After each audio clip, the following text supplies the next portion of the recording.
Bismillahirrahmanirrahim. Assalamualaikum warahmatullahi wabarakatuh. Selamat pagi teman-teman solih-solihah. Gimana kabar kalian pagi hari ini? Alhamdulillah ya. Semoga di pagi hari ini dan untuk hari-hari berikutnya masih dalam keadaan sehat walafiat dan selalu mendapat perlindungan dari Allah Subhanahu wa taala. Tetap semangat. Ya. Pelajaran kali ini kita masih mengikuti dengan secara daring ya. Hari ini kita akan belajar mata pelajaran akidah akhlak. Mari dipersiapkan dulu buku paketnya teman-teman semuanya. Kita masuk ke bab 4 ya. Kita masuk ke bab 4 yang mana akhlak terpuji. Mari dibuka sama-sama. Oke teman-teman, anak-anakku solih-solihah, di bab 4 ini kita belajar materi akhlak terpuji 1, yang mana kita akan mencakup tentang etika atau adab ketika di tempat ibadah dan etika atau adab di tempat umum. Yang pertama kita akan mempelajari tentang etika di tempat ibadah atau tata cara atau adab. Apa tuh etika itu? Etika atau adab itu adalah tata cara atau perilaku kita ketika kita berada di tempat ibadah. Jadi kita sebagai seorang muslim itu harus memperhatikan tata cara kita dimanapun kita berada, yang mana kita harus memperhatikan adab-adab yang baik ketika di tempat ibadah. Yang mana tempat ibadah seorang muslim itu di mana teman-teman? Yaitu di masjid atau di mushola. Adalah masjid adalah tempat yang harus dijaga kesuciannya, tidak sembarangan masuki masjid ya. Jadi menyesuaikan tempat ibadah itu harus dijaga kebersihannya, kesuciannya. Adapun adab-adab atau tata cara ketika masuk dalam masjid, yang pertama apa teman-teman? Mendahulukan kaki yang kanan ketika masuk masjid, itu adalah mendahulukan kaki yang kanan.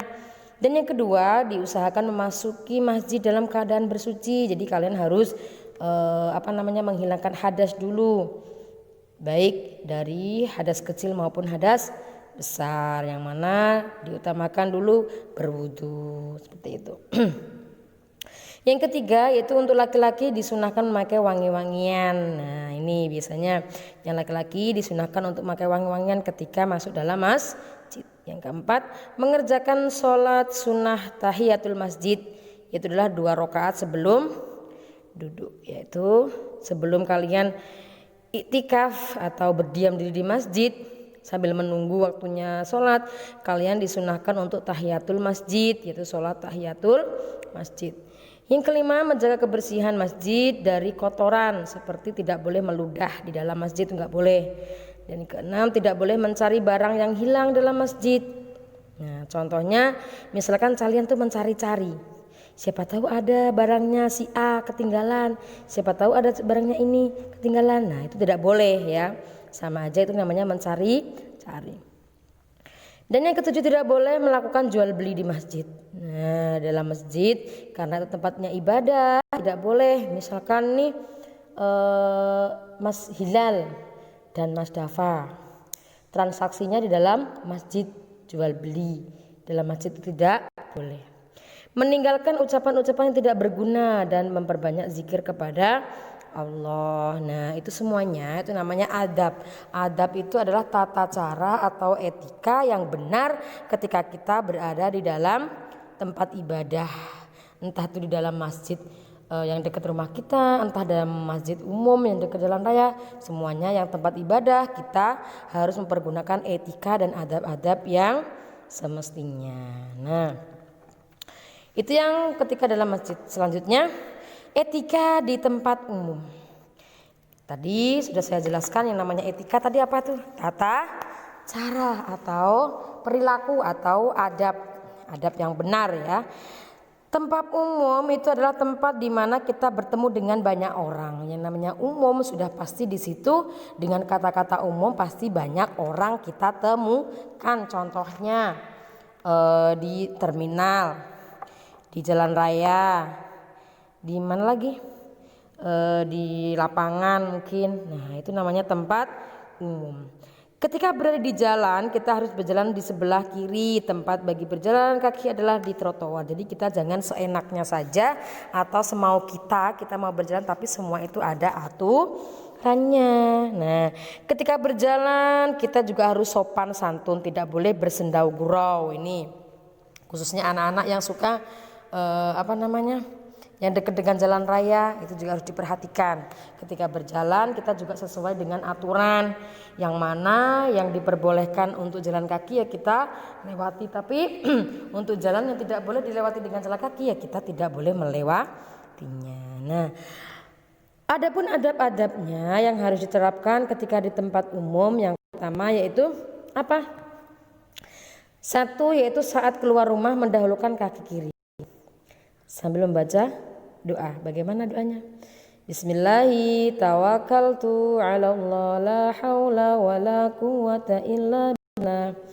Yang artinya apa? Dengan menyebut nama Allah aku bertawakal, segala daya dan kekuatan hanya milik Allah. Jadi kita itu pertama niatnya pasrah, tawakal, dengan berusaha kita berdoa dan hati-hati semua yang terjadi di luar rumah kita itu adalah dengan kehendak Allah.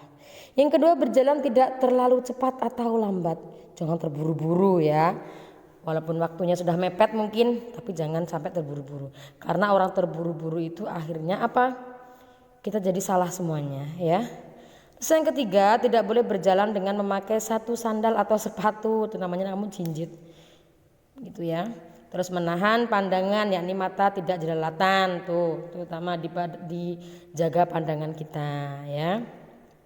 Mengucapkan salam ketika orang yang kita jumpai dan kenal, misalkan ketemu sama temennya di jalan, ketemu sama bunda, ketemu sama saudaranya, ketemu sama orang yang kita kenal, kita ucapkan assalamualaikum gitu. Jangan sampai kita mengucapkan hai bro, hai guys. Nah itu tidak ada manfaatnya, akan tetapi lebih bermanfaat assalamualaikum. Misalkan ketemu dengan Iyas gitu. Assalamualaikum Mas Iyas. Misalkan ketemu dengan Hilal, Assalamualaikum Mas Hilal. Karena salam itu adalah pengucapan yakni mendoakan orang tersebut selamat. Menjaga ketertiban dan bersikap sopan ketika di jalan. Nah itu semua juga adab-adab ketika kita di tempat umum. Dimanapun kita berada, ketika keluar rumah dibiasakan untuk berdoa, doa keluar rumah, karena niat kita apa yang terjadi di luar rumah itu adalah semua kehendak Allah, dengan perantara kita itu lebih hati-hati. Nah mungkin hanya itu sedikit dari Bunda, nanti bisa kalian baca lagi di buku paketnya untuk etika ketika di tempat ibadah dan etika ketika di tempat umum. Hanya itu dari Bunda, kurang lebihnya mohon maaf, tetap semangat, sholat 5 waktu jangan sampai ditinggalkan ya. Murojaah yang istiqomah, semoga keadaan seperti ini tetap cepat berlalu ya. Wal afu minkum, wassalamualaikum warahmatullahi wabarakatuh.